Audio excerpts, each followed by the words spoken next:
Je voudrais, à l'entame de mon propos, rendre grâce à Dieu et bien sûr vous remercier, vous de la presse, d'être venus nombreux pour couvrir ce point de presse. C'est un point de presse, avec votre permission, où je vais dérouler sur 3 points. Et je commencerai d'abord en français. Ensuite, je ferai une synthèse de cela en Wolof. Et je vous remercierai de bien vouloir ne pas poser de questions parce que ce n'est pas une conférence de presse. Et c'est la raison pour laquelle j'ai souhaité insister là-dessus. Parce que pour moi, l'objectif, c'est de communiquer avec les Sénégalais, mais de ne polémiquer avec personne.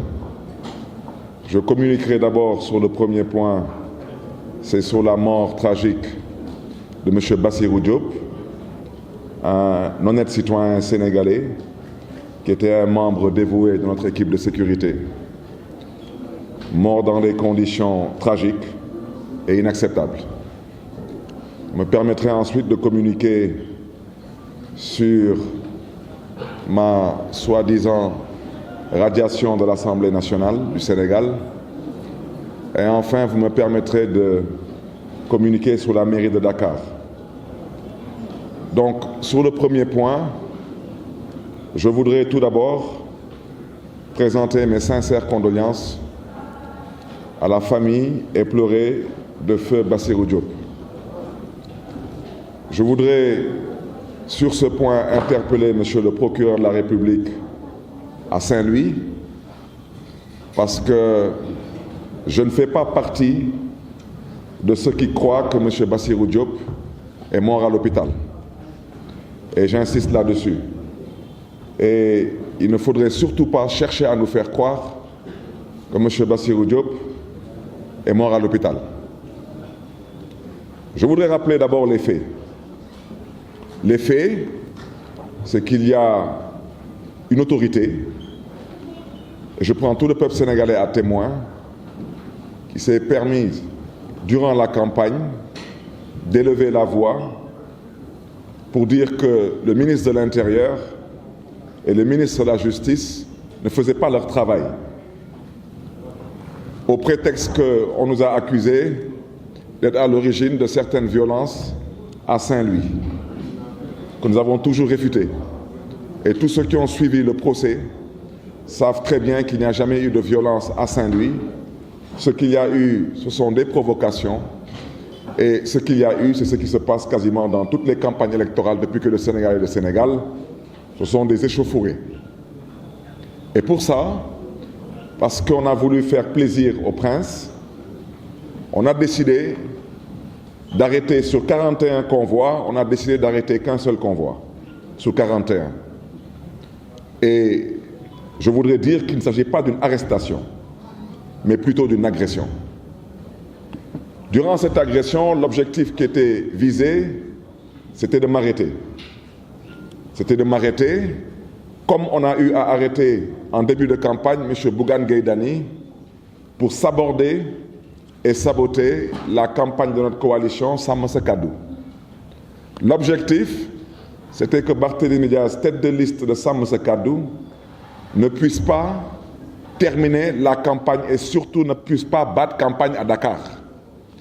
Et pour ne pas battre campagne à Dakar, tous les moyens étaient bons et tous les moyens ont été utilisés, y compris les moyens les plus irresponsables et les plus inacceptables.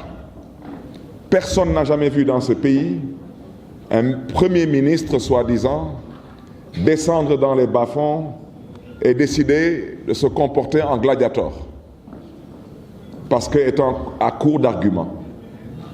On n'a jamais vu dans ce pays des soi-disant responsables d'un parti au pouvoir menacer ouvertement qu'un candidat ne battrait pas campagne, ou que sa campagne, il déclarait que la campagne de ce candidat serait plus ou moins maintenant terminée.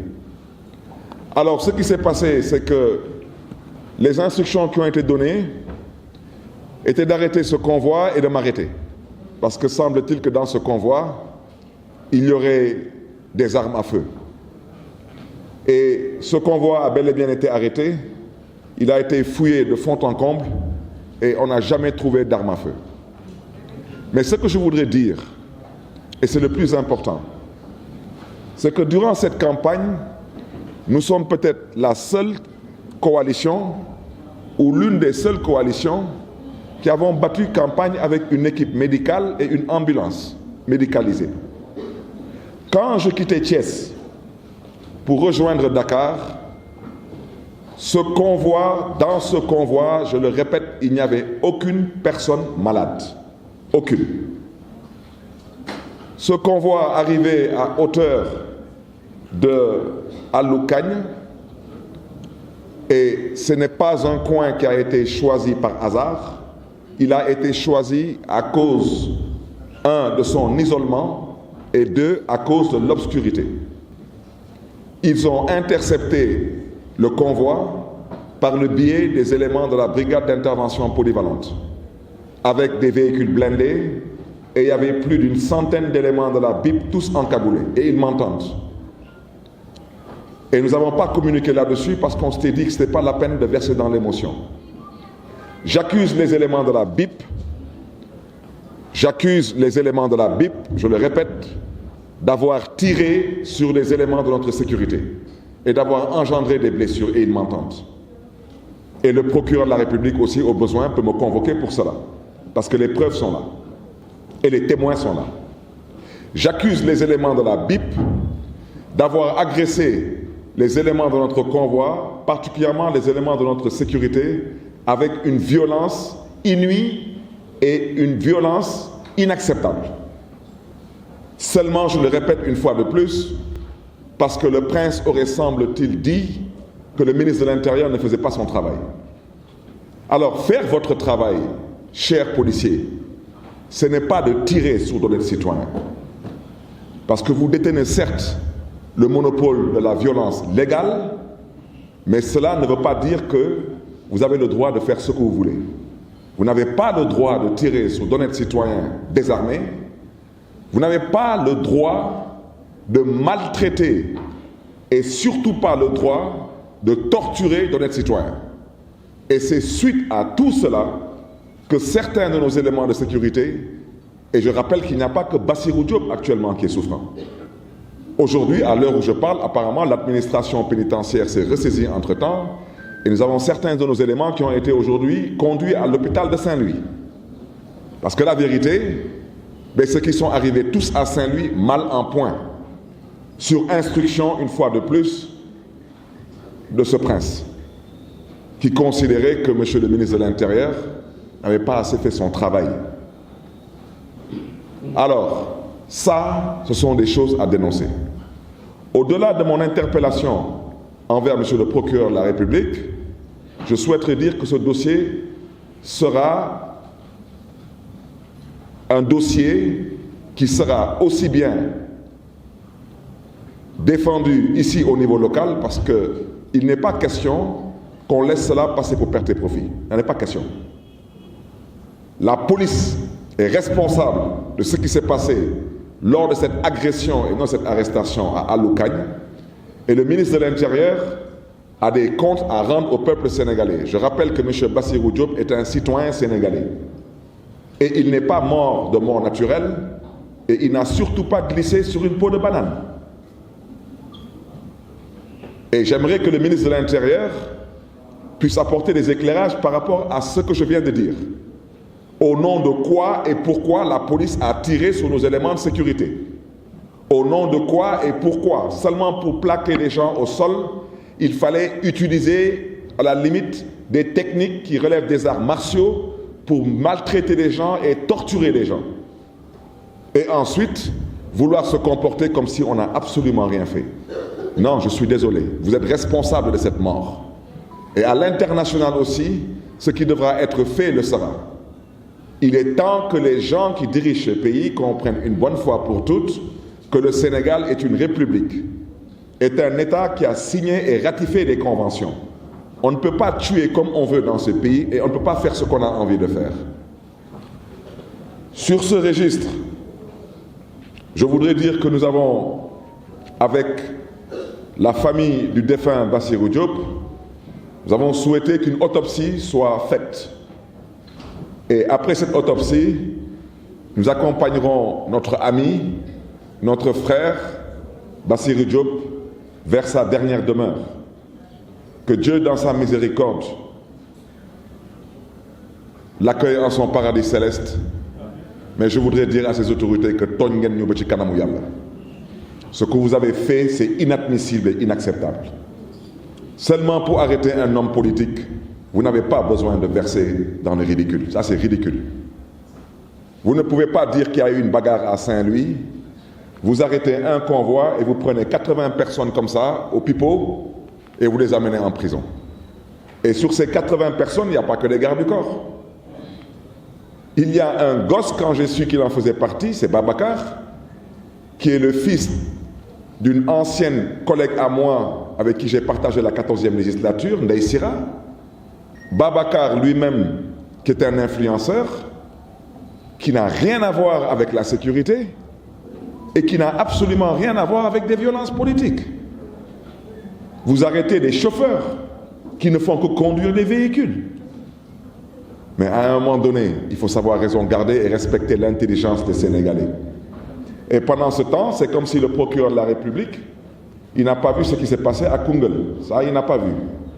Il n'a pas vu les hommes armés avec des armes automatiques, des coupes-coupes et des machettes dans le convoi d'un candidat qui, semble-t-il, serait au pouvoir.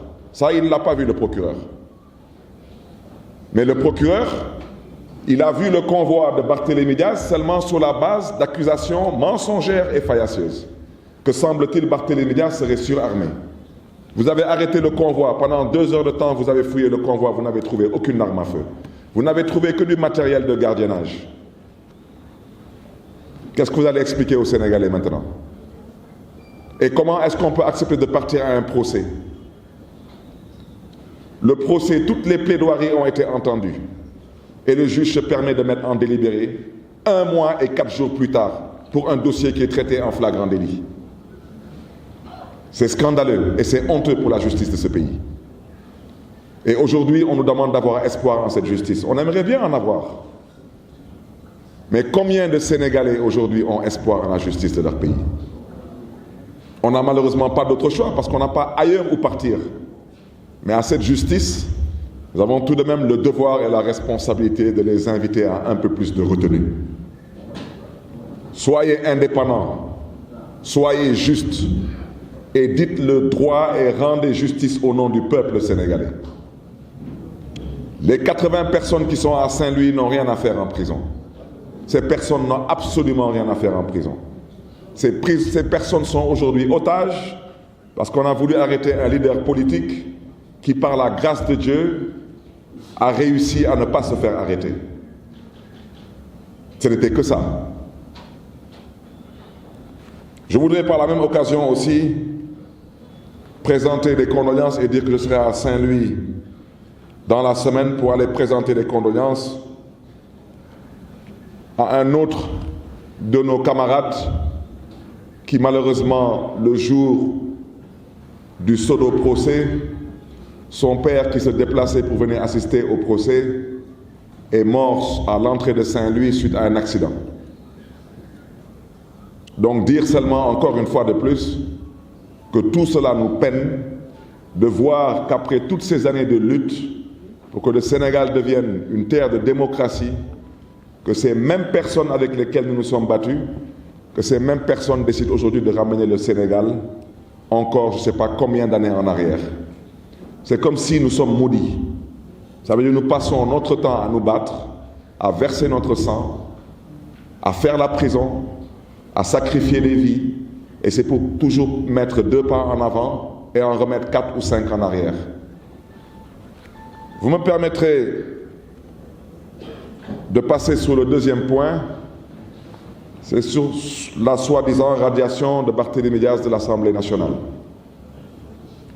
Je voudrais d'abord dire que je n'ai jamais souhaité siéger à l'Assemblée nationale pour cette 15e législature, et je l'avais déjà indiqué. Je voudrais dire que cette démission, elle aurait dû être normalement enregistrée le jour de l'ouverture et de l'installation de la 15e législature. Mais le jour de l'installation de la 15e législature, j'étais, comme vous le savez tous, à Saint-Louis pour les besoins du procès de nos 80 camarades qui sont détenus et pris en otage. Et par respect à l'institution, j'avais écrit donc une lettre pour m'excuser auprès de le ou de la présidente de l'Assemblée nationale et j'avais indiqué les raisons de mon absence. Et j'avais donné dans la même veine une procuration à ma collègue, Mme Anta Babacar Ngom, pour qu'elle puisse voter pour moi. Et je voudrais dire que je me réjouis d'abord du fait aujourd'hui que ce soit l'honorable député Pape Djibril Fall qui me remplacera à l'Assemblée nationale.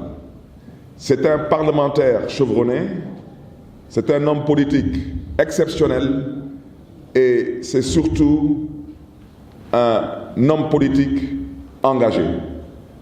Mais j'insiste là-dessus parce que Pape Djibril, c'est tout de même un garçon qui a réussi à rentrer pour la première fois à l'Assemblée nationale sans coalition.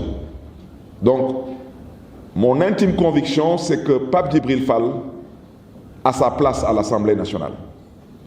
Mais la raison pour laquelle je voudrais évoquer cette radiation, vous me permettrez tout de même d'insister, je dis que j'insiste parce que je veux parler aux Sénégalais et aux Sénégalaises. C'est pour vous dire que ce qui est en train de se tramer, ce n'est pas l'Assemblée nationale. Ce qui est en train de se tramer, c'est autre chose. Et ce autre chose-là, on y arrivera et on ne l'acceptera pas. Parce que dans la vie, toute chose a une fin. Et dans la vie, il faut savoir raison garder. Je le répète, le Sénégal est une république. Nous avons tous choisi de vivre en république. Ceux qui ont choisi de vivre dans autre chose, ça les engage. Je vais vous interpeller de la façon la plus simple possible.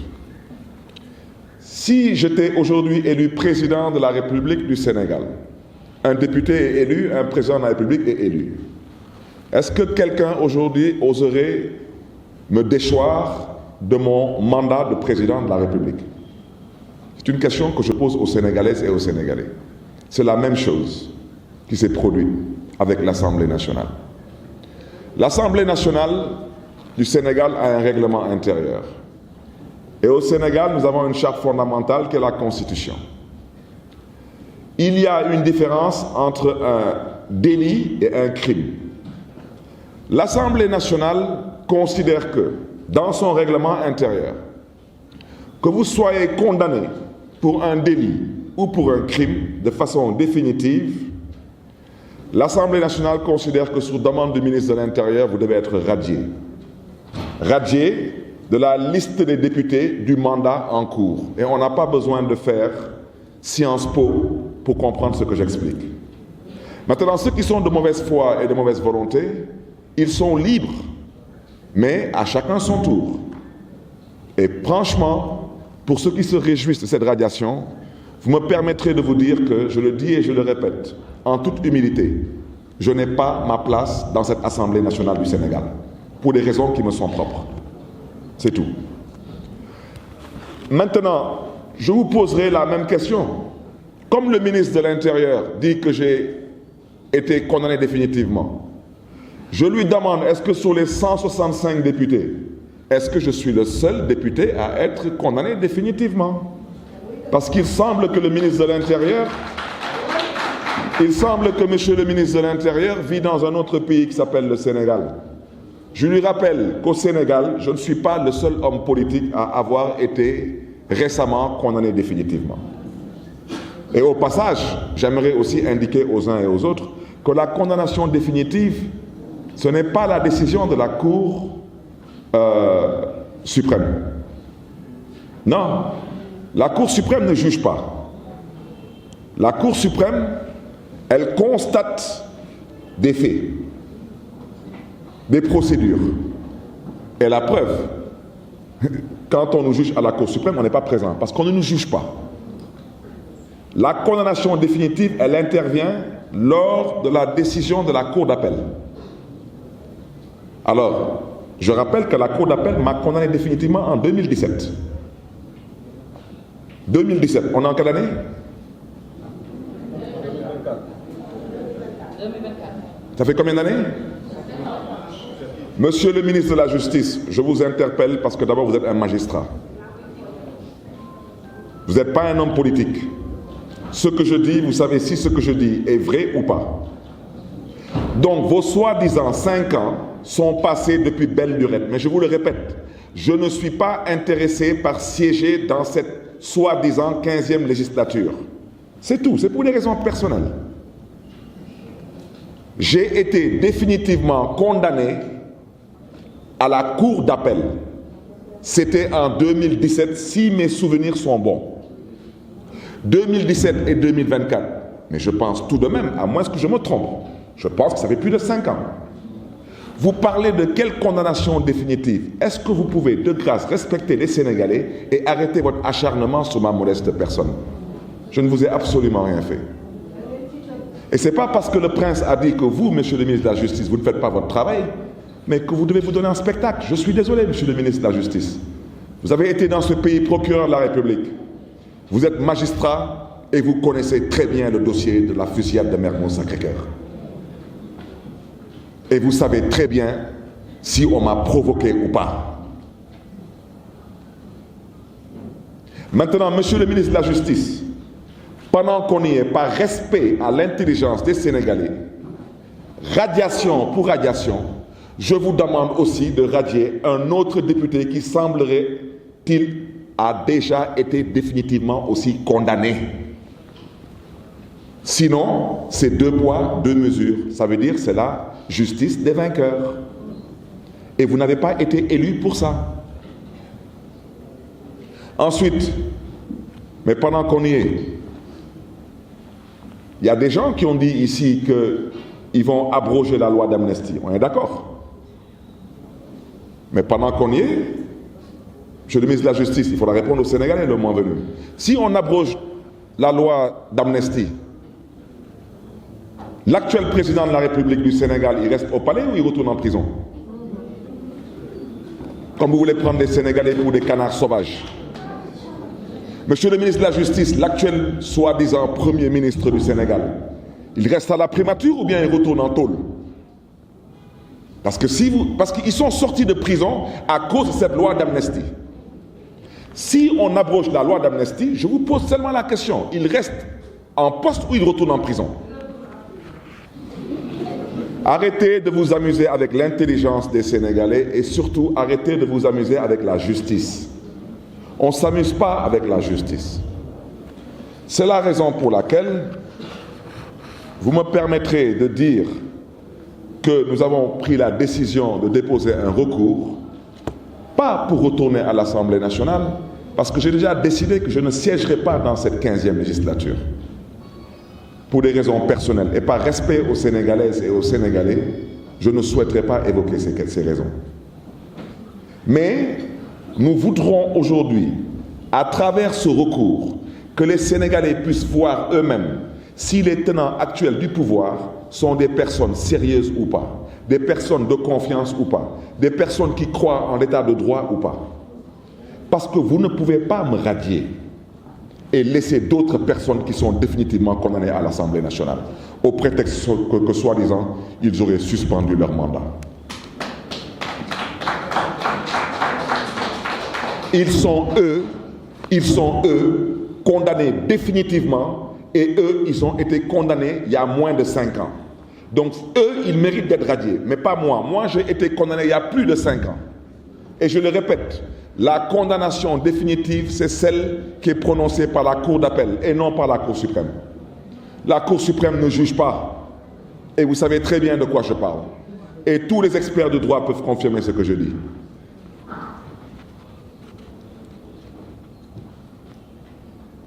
Je ne parlerai pas de la composition du bureau de l'Assemblée nationale pour dire que la décision du bureau de l'Assemblée nationale ne m'intéresse pas. Parce que je n'ai pas le temps de polémiquer sur des gens qui sont animés que de pouvoir plus ou moins exécuter des commandes politiques. Ici, à la mairie de Dakar, le maire de Dakar, il est élu au suffrage direct. Le président de l'Assemblée nationale du Sénégal n'est pas élu au suffrage direct. Quand le maire de Dakar est élu au suffrage direct, les autres membres du bureau sont élus au suffrage indirect. C'est pourquoi ici, le premier adjoint était un homme.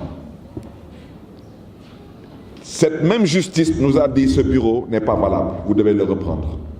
Voici ce qui nous a poussé à reprendre la composition du bureau municipal de la ville de Dakar.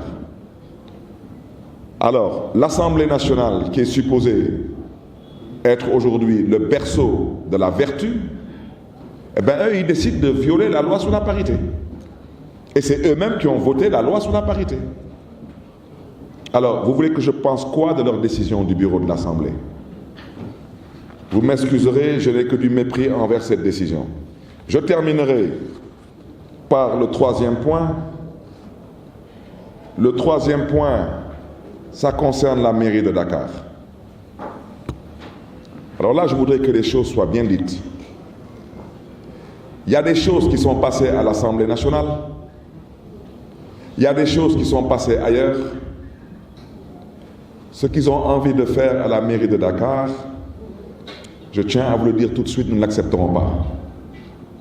Nous ne l'accepterons pas parce que nous sommes nés dans ce pays, nous avons grandi dans ce pays, nous sommes dans ce pays devenus des responsables à la sueur de notre front, et il y a des choses que nous n'accepterons pas venant de qui que ce soit.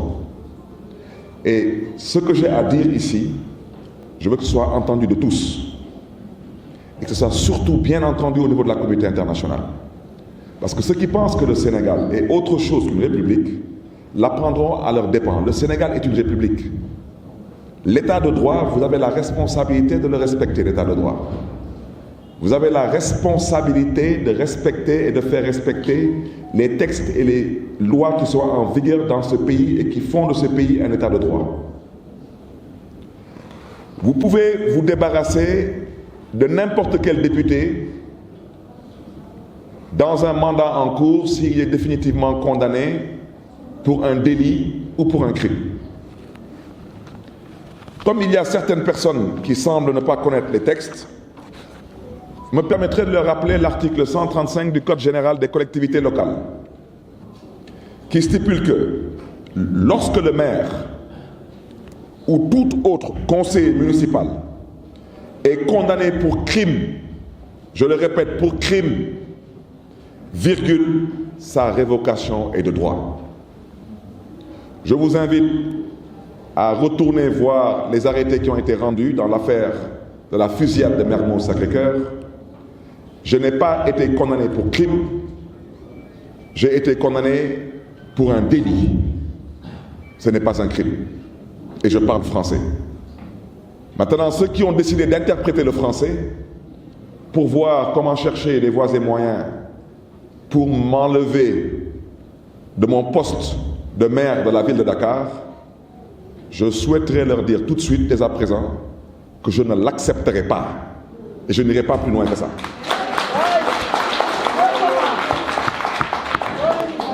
Maintenant, on est dans un pays dans lequel on dit souvent que on ne voit jamais la personne qui provoque. On ne voit que la personne qui se venge. Vous savez, une personne peut passer tout son temps à vous mordre. Tout son temps à vous mordre. Mais à un moment donné, vous allez sourire un peu pour qu'il puisse voir que vous aussi, vous avez des dents. C'est important. Parce que quand il verra que vous n'êtes pas édenté, il comprendra que vous aussi, vous pouvez mordre. Parce qu'il y a des choses que personne n'acceptera. Je souhaiterais leur dire et surtout interpeller les bailleurs de fonds, les partenaires techniques et financiers de ce pays.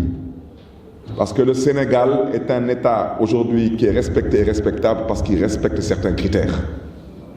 On ne peut pas passer son temps dans une république à décider d'enlever à d'honnêtes citoyens leur mandat électif seulement parce qu'on a décidé qu'on est fâché et qu'on veut soi-disant, on veut se venger. Si vous êtes fâché, c'est votre problème. Et si vous voulez vous venger, c'est aussi votre problème.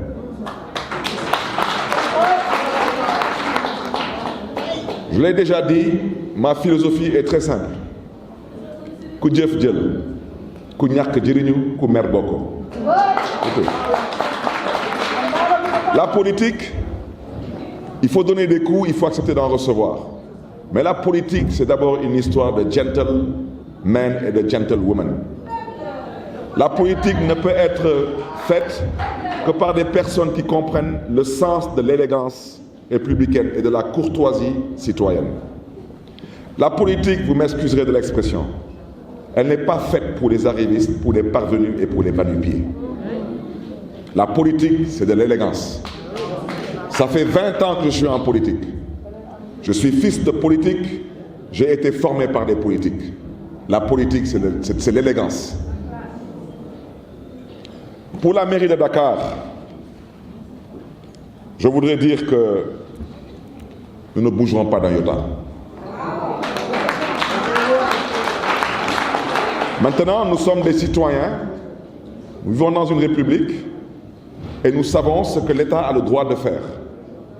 L'État a le droit d'envoyer des inspections, ça vous en êtes totalement libre.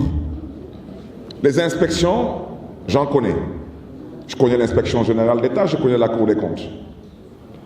Je suis cette année quasiment à ma 15e année de maire. J'ai été inspecté, audité plusieurs fois. Je n'ai jamais été interpellé sur un quelconque manquement. Ce n'est pas aujourd'hui que parce que quelqu'un est fâché et que quelqu'un veut se venger que soi-disant on va décider subitement que je suis devenu un voleur ou un escroc. Je ne l'accepterai pas non plus. Maintenant, ce que je dis, je veux que les choses soient très claires. Je n'aimerais pas que demain on dise encore que Barthélémy est une personne violente. Barthélémy n'est pas violent. Mais je ne me laisserai pas marcher sur les pieds. Et quiconque a un problème avec ce que je dis, son problème n'est pas le mien. Parce que moi, mon problème, c'est le mandat que les Dakaroises et Dakarois m'ont confié. Et depuis que le Sénégal existe, jamais un maire n'a eu à faire un bilan à mi-parcours. Jamais, depuis que le Sénégal existe, jamais un maire n'a construit ici un centre de dialyse. Et le plus grand centre de dialyse du Sénégal. Depuis que le Sénégal existe, un maire n'a jamais construit un lycée scientifique et technique. Et je peux continuer parce que, comme disent les Wolofs, ça vaut du faute bopam. Je suis très fier de mon bilan à mi-parcours. Et je l'ai dit aux Dakaroises et aux Dakarois, je n'en ai pas encore terminé avec vous. Maintenant, malheureusement, ceux qui ont été maires dans leur commune et qui sont incapables d'être capables de montrer même un rond-point qu'ils ont eu à peut-être peindre ou à nettoyer, et qui passent tout leur temps de la mairie au pouvoir exécutif à parler d'opérations de nettoiement 7-7L, ça c'est pour les ASC. Vous comprenez, quand on est président de la République ou on est Premier ministre et on parle de 7-7L, c'est que franchement, on n'a absolument rien à faire à ce poste de responsabilité. Un président de la République, un Premier ministre, un maire, ce n'est pas pour des opérations 7-7L. C'est pour travailler et délivrer un bilan. Maintenant, pour les cancres et les médiocres, effectivement, ils peuvent chercher des faux fuyants.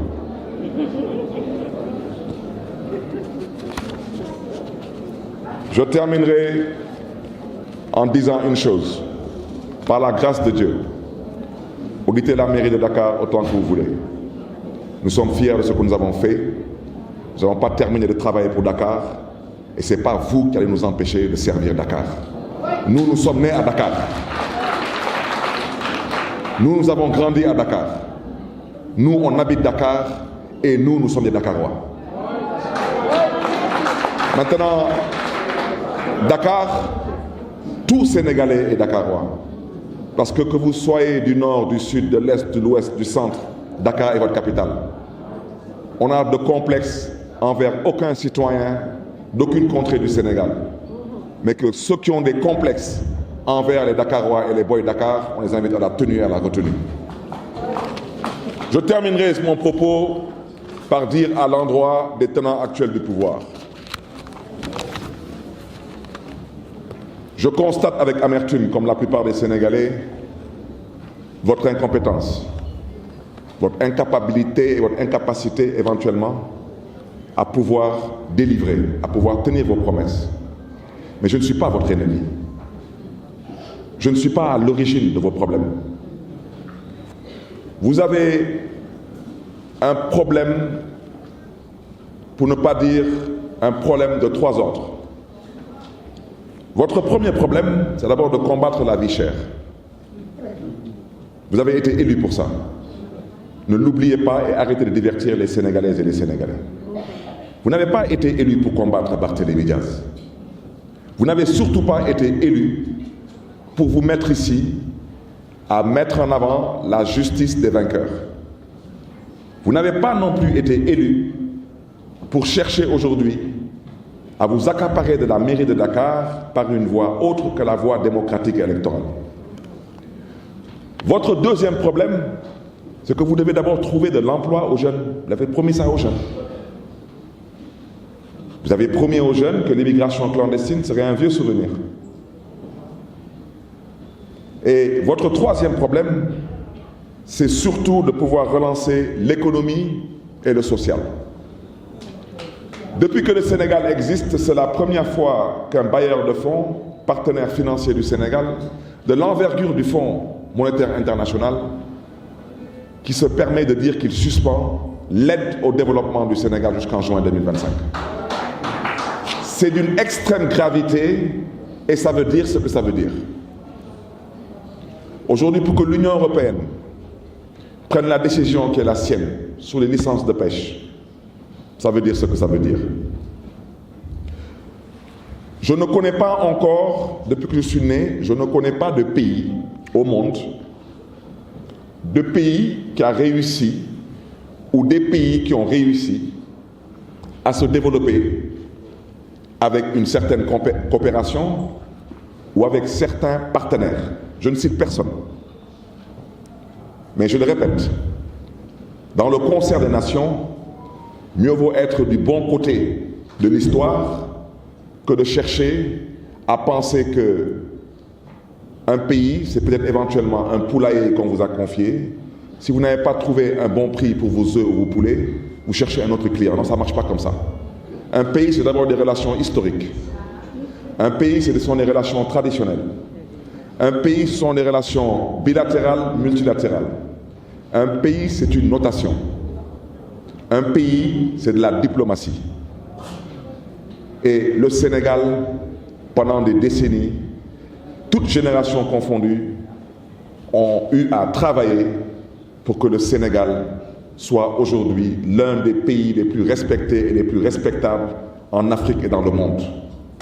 Et depuis 8 mois, malheureusement, nous avons aujourd'hui, à la tête de ce pays, des gens qui pensent que c'est une question de copinage, de coquinage, et si on n'arrive pas à trouver un bon partenaire par-ci, on ira chercher un autre partenaire par là. Ça ne marche pas comme ça à la République. Et je voudrais surtout dénoncer et leur répéter, votre problème, ce n'est pas Barthélémy Diaz. De par votre carence et votre incompétence. Aujourd'hui, force est de constater l'appauvrissement généralisé des Sénégalaises et des Sénégalais. C'est une triste réalité. De constater la perte sèche du pouvoir d'achat des Sénégalaises et des Sénégalais. De constater la grave crise économique, pour ne pas dire la prochaine récession et la prochaine dépression économique, parce que je ne vois pas comment on pourrait en faire une économie à ce rythme. La baisse généralisée d'activité dans toutes les branches d'activité économique du pays. Aujourd'hui, vous prenez le port. Au niveau du port, je pense que le directeur général du port gagnerait à se ressaisir et à s'occuper de ses oignons au lieu de parler toujours de choses qu'il ne regarde pas. Il faudrait bien qu'il explique aux Sénégalais comment il s'est organisé en 8 mois pour pouvoir mettre à la porte 700 Sénégalais. 700 pères et mères de famille qui ont perdu leur travail. Aujourd'hui, il faut que ce directeur général du port vous explique comment le port a pu enregistrer aujourd'hui quasiment 40% de baisse d'activité. Aujourd'hui, je ne parle même pas de l'effondrement du carnet de commandes. Vous pouvez interpeller aujourd'hui le patronat, ils vous diront. Interpeller aujourd'hui l'ordre des notaires, ils vous diront. Les notaires, ils gèrent le foncier. Ils vous diront depuis 8 mois s'ils sont en train de faire des enregistrements ou pas. Quand vous arrivez au pouvoir, vous commencez à menacer le milieu du BTP. Aujourd'hui, le BTP, c'est quasiment 20% de chute d'activité. Vous n'avez pas été élu pour ça. Et je pense aujourd'hui que les tenants actuels du pouvoir devraient aussi surtout comprendre que l'une des raisons pour lesquelles ils sont là et qui nous intéressent tous, c'est le panier de la ménagère. Et ce que je suis en train de dire, ce ne sont pas des chiffres que j'invente. Ce sont les statistiques de l'ANSD 2024. Et tout le monde peut retrouver cela sur Internet. Depuis 8 mois, le riz a augmenté de 15%. L'huile a augmenté de 20%. Le pain a augmenté de 10%. Les fruits et légumes ont augmenté en moyenne de 40%. Les produits laitiers ont augmenté en moyenne de 30%. Ce ne sont pas des chiffres que j'invente. Chers tenants actuels du pouvoir, occupez-vous des problèmes des Sénégalais et lâchez-moi les baskets.